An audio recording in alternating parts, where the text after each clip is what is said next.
Nu står vi här igen i garaget. Den här gången så ska vi göra något helt annat och jag tror att ni kan gissa vad vi ska göra.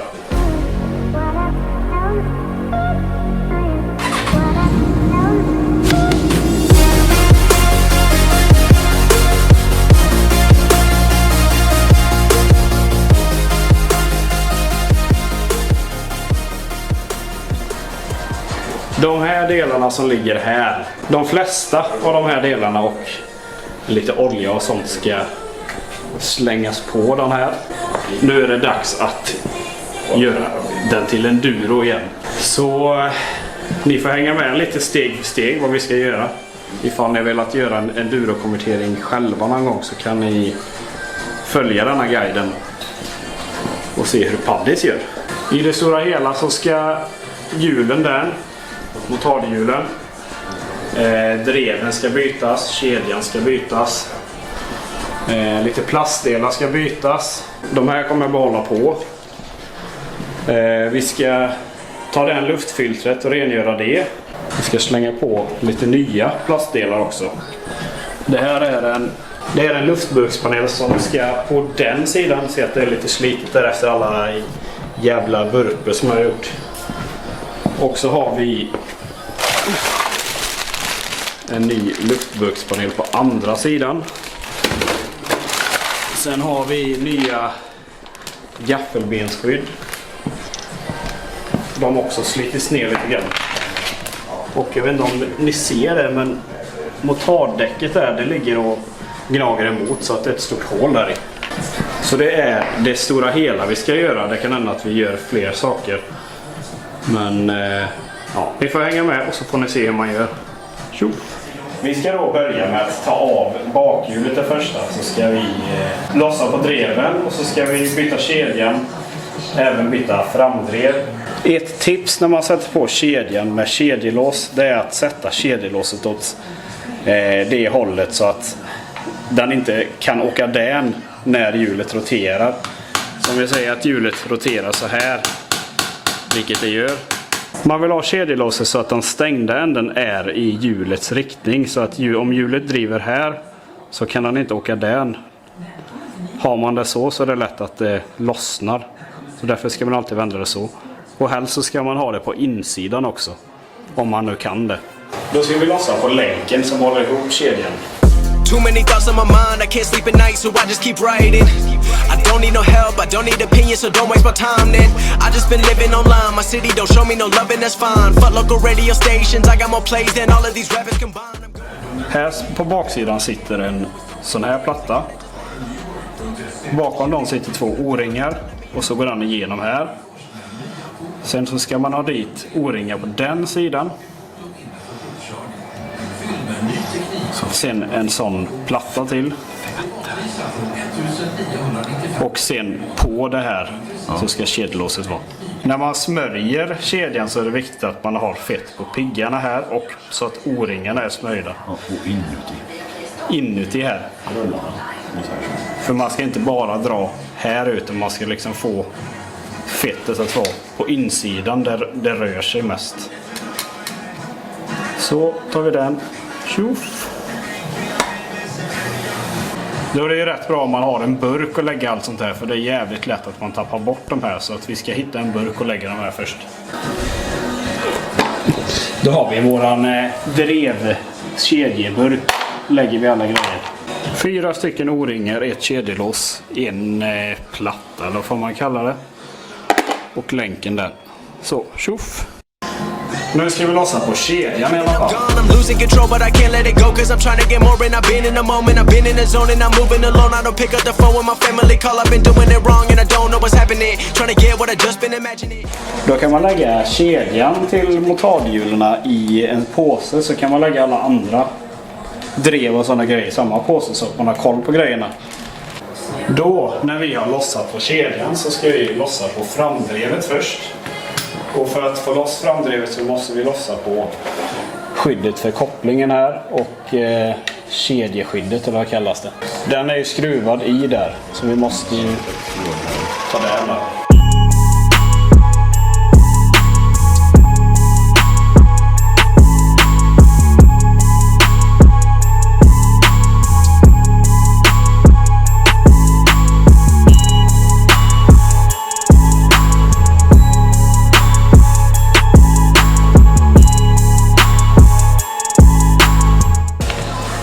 och lägga i växeln. Växla.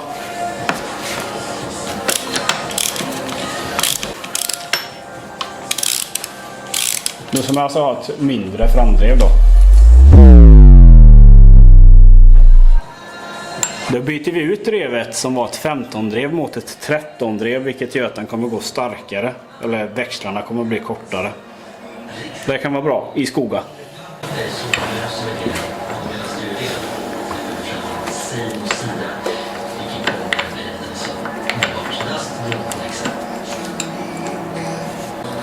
Eftersom detta är en väldigt viktig del så kan det vara en bra idé att locktajta. Man behöver inte överdriva, det räcker att ta en droppe på. Där. Så.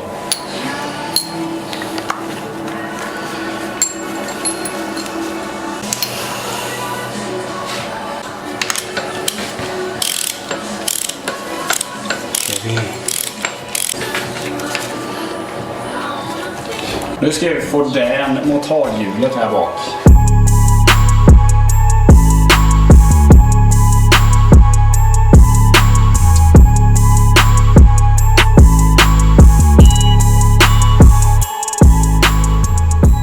Då är det dags att slänga på ett drev på det här endurohjulet. Och alla de här skruvarna ska vi också locktajta.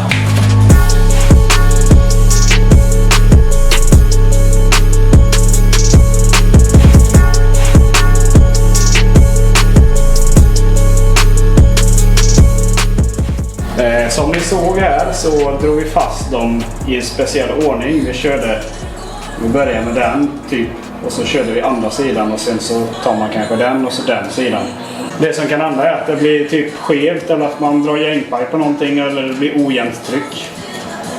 Och därför så fördelar man lite så här. Då ska vi slänga på endurohjulet på hojen nu. Så smörjer vi axeln lite först.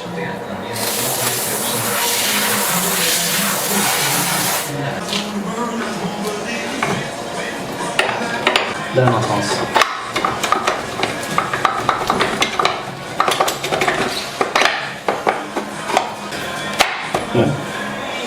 Klart. Vill du med?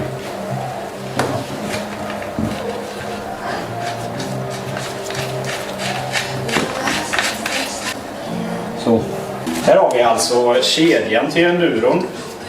Den har vi inte rengjort så vi ska börja med att rengöra den lite och då ska vi använda oss av lite Excel motorprodukter. Det är A9 det här då. Det är chain cleaner det här. Så vi ska spraya rent och så ska allt skit hamna i dunken här.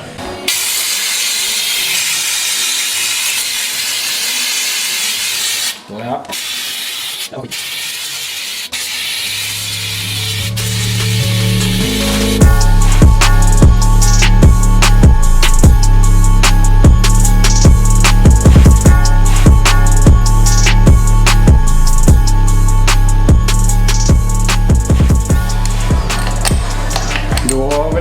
På justerskruven för kedjan och det gör vi med en 13-hylsa som skruvar upp låsmuttern och 10-hylsa eller 10-nyckel som lossar på justerskruven. Och med den skruven så ställer man hur långt bak axeln går som i sin tur spänner kedjan. Nu ska vi alltså spänna kedjan, det gjorde vi inte innan men vi gör det nu. Så tjoff! Och då finns det på axeln här så finns det markeringar. Så finns det 2 stycken hål eller halvmånar som man kan följa. Och då får man använda strecken och halvmånarna på svingen för att ta en riktpunkt. Och jag vet inte exakt vad för spel det ska vara. Men på hojar, motorcyklar ska det vara ungefär 2-3 cm spel. Jag tror det ska vara typ 4-5 på enduros. Då ser man här att det sista strecket på den här som sitter ihop med axeln sitter i mitten av den halvmånen. Och ser man här så är sista strecket ungefär i mitten av den halvmånen där. Så nu när det stämmer och vi har låst den här låsskruven så kan vi dra åt axeln. Då när vi håller tryck på däcket framåt så drar vi åt hjulaxeln då. Plus moms. Så ja. Nu har vi hyfsat bra spel på kedjan här.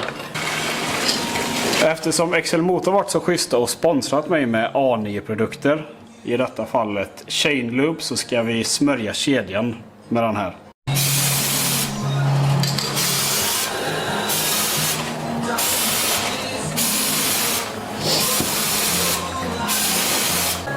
Då ska vi skruva tillbaka kedjeskyddet som vi lossade på innan.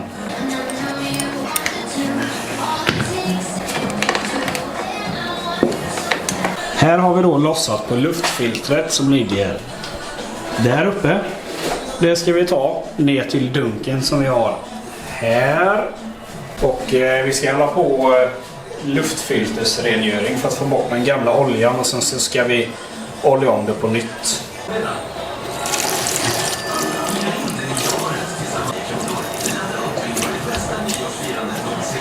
Diskar vi filtret lite grann. Det är viktigt att man får ur all gammal olja ifall det är skit som har fastnat i den. Så gör det hellre lite för många gånger än för lite. Så då kramar vi ur allting. Sen så ska vi blåsa rent filtret.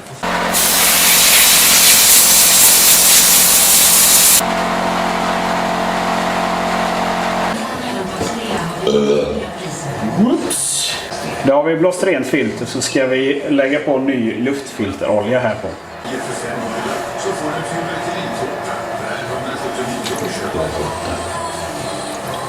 Och man behöver inte ta för mycket, det är bara att det är fördelat över hela filtret så att skiten fastnar överallt. Så man bara kramar ihop det så här. Allt överflödigt kan man pressa ner i dunken igen. Då ska vi trycka tillbaka det här nätet i filtret.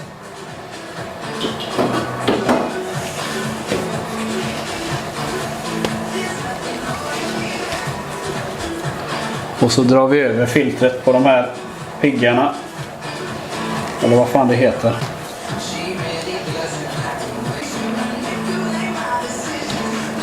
Då är det dags att trycka tillbaka filtret i hojen. Nu när det är rent snyggt och nyinoljat.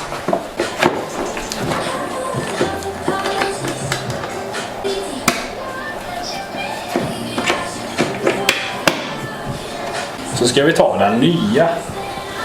Här har vi då den gamla luftburkspanelen. Den gör vi så här med. Så tar vi den här nya fräscha istället.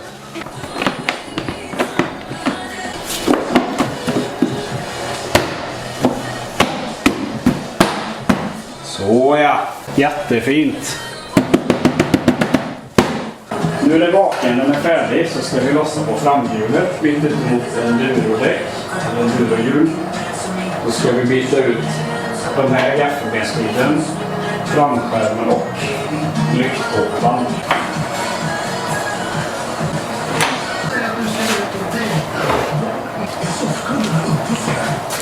Då har vi stött på ett litet hinder här då. För att få loss de här så måste man lossa på packboxen och allting. Och bara för att vi ska slippa det så kommer vi såga här, ta bort den, och så kommer vi att såga här bak, göra hål för bundsband och kränga på den istället.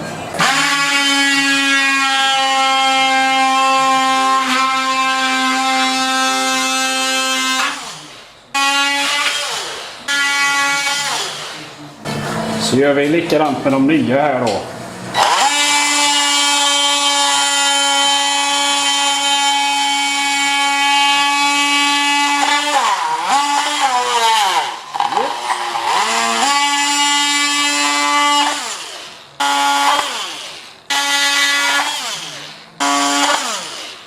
Så ja, kör vi.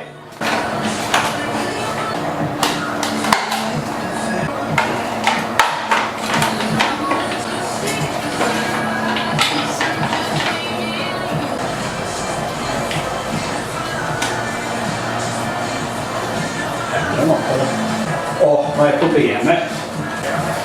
Men det är jävla hårt som man behöver dra då.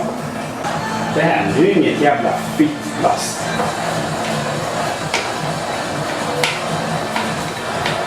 Så ja. Det är gang. Coolt. Så ja.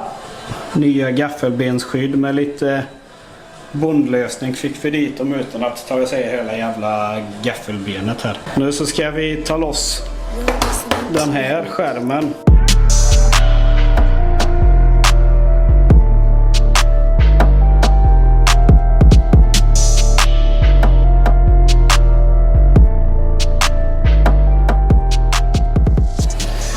Kör vi crossskärm snedstreck enduroskärm. Då måste man ta ut de här som sitter i skärmen här och flytta över det till andra skärmen.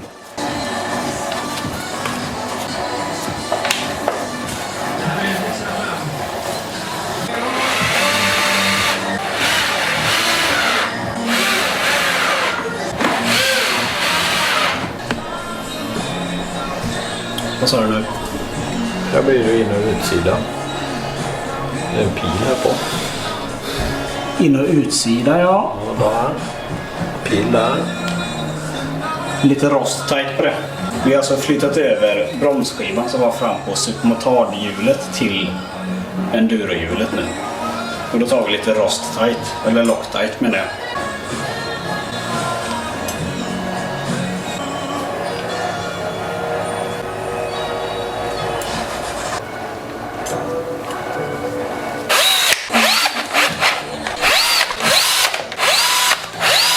Då är vi klara med det.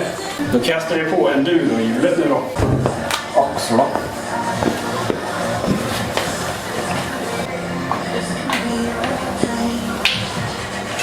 Då ska vi släppa ner hojen och se till att gafflarna står rakt. Det gör vi genom att släppa ner den och pumpa på gafflarna så att de rätar ut sig. Ett par gånger får det räcka.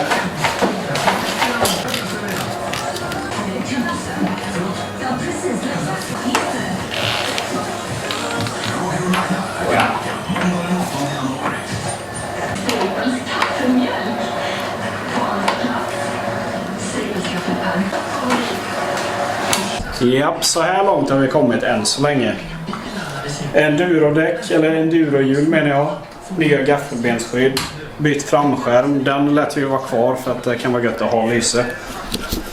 Vi har bytt framdrev, kedja, bakdrev och till endurohjul där bak. Och så har vi rengjort luftfiltret och bytt det. Nu är det sista innan vi klappar igen affären här så ska vi byta olja och filter på hojen. Och då ska vi rulla ut hojen där. Låta den gå en stund så att oljan blir varm så att den rinner ut snabbt. Sen byter vi olja och filter. Ska vi se när han startar på första kicken? Jag tror inte det.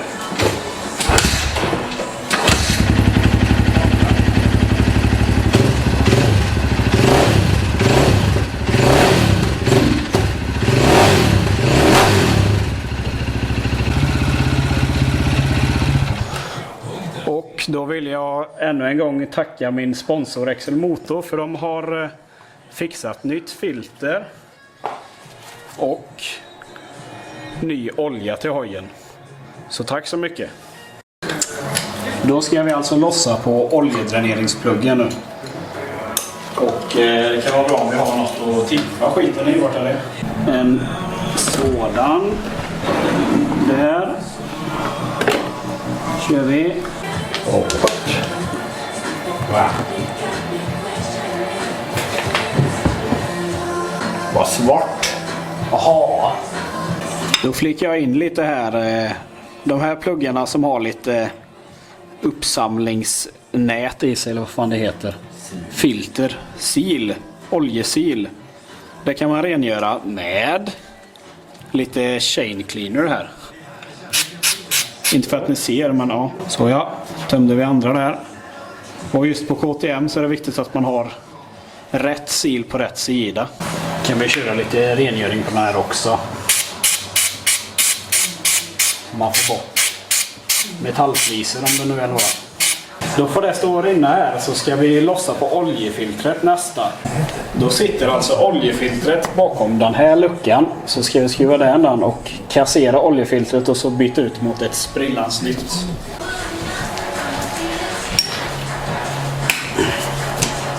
Så ja.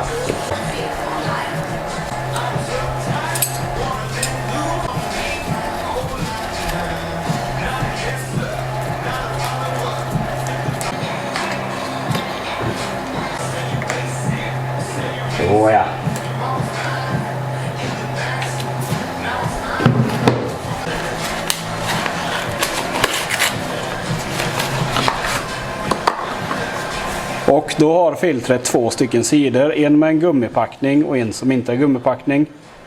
Gummipackningen ska vara inåt. Och innan man trycker in filtret så ska man smörja gummipackningen så att inte den kan spricka. Och det går att använda lite gammal olja. Så ja. Det räcker. Trycker man in det så. Tjoff. Skruvar vi tillbaks locket här.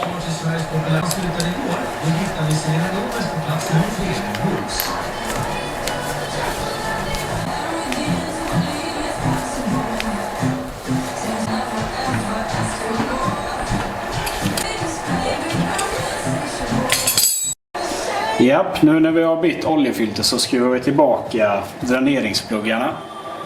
Och det är den svarta på växelspaksidan och den vita på andra sidan.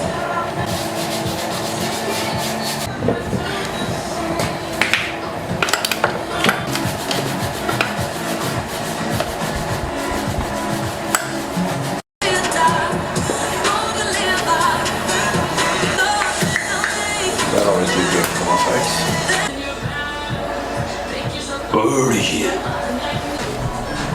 Så. Så ja. Skruvar vi på den här. Mycket bra. Lossar vi på den här.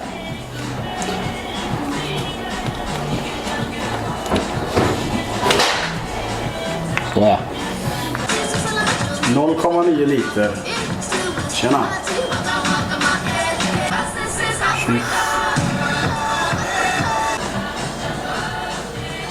Early.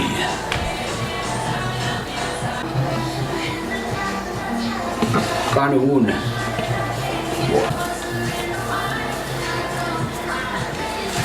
Då är vi 99% klara. Det enda vi ska göra nu är att sätta dit hasplåten som ska sitta där. Eller hasplasten. Där ja. Bundsband på det. Kör vi. Kanske inte så bra den sen. Ja. Där som. Där sitter han. Mycket bra. Nu har jag en klar. Ska vi köra en uppstartning? Ja, det gör vi fan.